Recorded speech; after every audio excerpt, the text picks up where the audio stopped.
नमस्कार दोस्तों, स्वागत है आपका हमारे YouTube चैनल बुद्ध विचार में। आज हम आपके लिए लाए हैं गौतम बुद्ध की कहानी।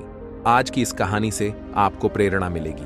भगवान बुद्ध के जीवन की ऐसी कई घटनाएं हैं जो हमें जीवन में सही मार्ग दिखाती हैं। आज भी हम उनके जीवन की एक घटना को कहानी के माध्यम से आप तक लेकर आए हैं। आप इस वीडियो को पूरा देखें और ज्ञान प्राप्त करें। एक बार की बात है, गौतम बुद्ध अपने शिष्यों के साथ बैठे थे।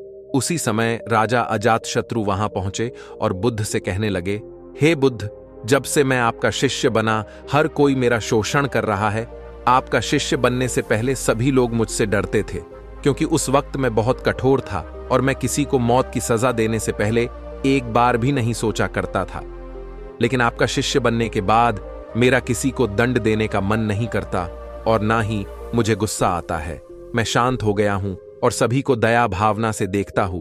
लेकिन कुछ लोग मेरे इस बदलाव का अनुचित लाभ उठा रहे और इसने मेरे राज्य के लोगों को भी एक तरह के खतरे में डाल दिया है।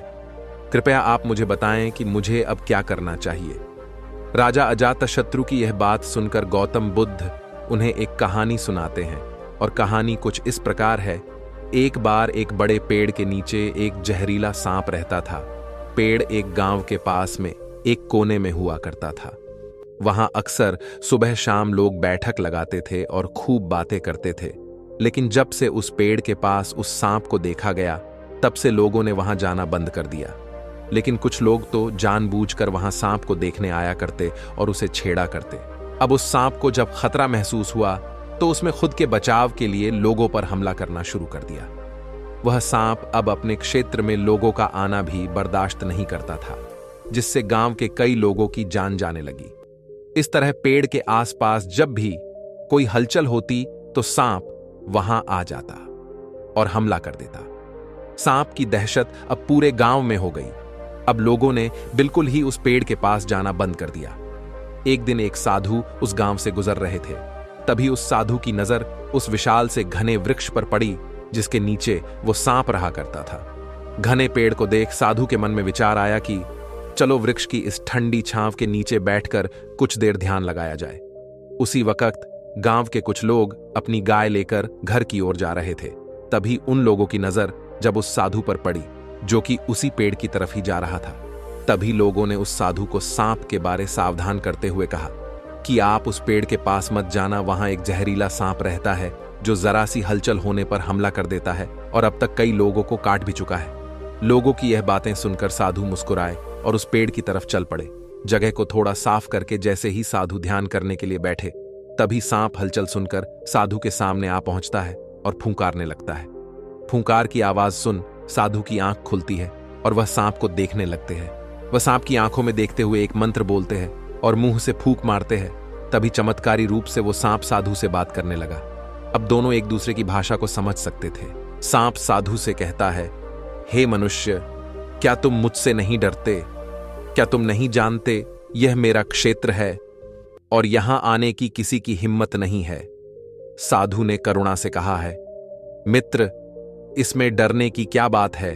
मैं किसी चीज से नहीं डरता, क्योंकि जब मैं जीने की लोभ ही नहीं रखता तो मृत्यु से क्या डर? सांप साधु की ये बातें सुनकर चौंक गया, क्योंकि सांप की इससे पहले ऐसे लोगों से मुलाकात हुई थी जो उसको मारना चाहते थे या उसके डर से भाग जाते थे, लेकिन वह ऐसे व्यक्ति से कभी नहीं मिला था जो उससे नहीं डरता। सांप साधु से इतना प्रभावित हुआ कि वह साधु के चरणों में पड़ गया और बोला, हे प्रभु, आप बिल्कुल सही कह रहे हैं। आज तक मैंने जो कुछ भी किया है अपनी जान बचाने के लिए किया है। अपने क्रोध के चलते ना जाने कितने निर्दोषों की जान भी ले ली। इसके बाद साधु सांप को बहुत सी बातें समझाकर वहां से चला गया। साधु की बात से प्रभावित होकर सांप ने निश्चित किया कि आज से वह किसी को नहीं काटेगा। वह अपने क्रोधी स्वभाव को त्याग देता है, दूसरों को काटना बंद कर देता है। लेकिन इसका नतीजा उल्टा निकलता है। जब लोगों ने देखा कि सांप ने लोगों को तो काटना बंद कर दिया है, तो लोग उसका फायदा उठाने लगे। जो उससे दूर भागते थे वो उसके पास आने लगे और सांप को परेशान करने लगे। बच्चे उस पर पत्थर फेंक कर मारने लगे, जिससे सांप आए दिन हमेशा परेशान और घायल रहता था। वह बहुत दुखी था, क्योंकि वह अपने जीवन का सबसे कठिन समय बिता रहा था। एक बार वह साधु फिर से उस गांव में आए। वह उसी पेड़ के नीचे बैठ गए। तभी साधु की नजर जिब दयनीय हालत में पड़ी, उस सांप पर पड़ी। तो साधु ने उस सांप से पूछा कि मित्र, तुम्हारी ये हालत कैसे हो गई?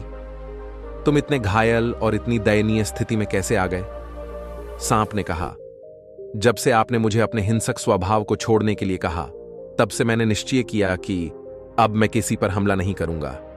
मैंने क्रोध करना छोड़ दिया और शांति को अपना लिया, जिसका नतीजा यह हुआ कि लोग मुझे परेशान करने लगे, दुर्व्यवहार करने लगे। कोई पत्थर से मारता है तो कोई डंडे से पीट कर चला जाता है। सांप की बात सुनकर साधु ने कहा, मित्र, मैंने तुमसे कहा था कि बेवजह दूसरों को मत काटो, लेकिन मैंने तुम्हें तुम्हारी आत्मरक्षा के लिए हमला करने से नहीं रोका था। कहानी सुनाने के बाद बुद्ध ने राजा से कहा, हे राजन, तुमने भी मेरी बात गलत तरीके से अपनाया। मैंने आपसे अपने कर्तव्य को छोड़ने के लिए कहा था, किंतु आप अपने कर्तव्य से भी विमुख हो गए। आप एक राजा हैं, अतः पूर्ण रूप से साधु की तरह व्यवहार करना आपको खतरे में डाल सकता है। तुम्हें सिर्फ अंदर से साधु की तरह रहना था और बाहर से राजा की तरह, ताकि जरूरत पड़ने पर खुद की, प्रजा की और राज्य की रक्षा कर सको। दोस्तों, बिल्कुल ऐसे ही जंगल में होता है जो सबसे सीधा पेड़ होता है, उसको सबसे पहले काटा जाता है। और यही कानून दुनियाओं के लोगों पर भी लागू होता है। अच्छे भोले लोगों का खूब फायदा उठाया जाता है। अच्छे लोगों को जिंदगी में अनेकों दुखों का सामना करना पड़ता है, इसलिए कभी किसी को अपना फायदा मत उठाने दो।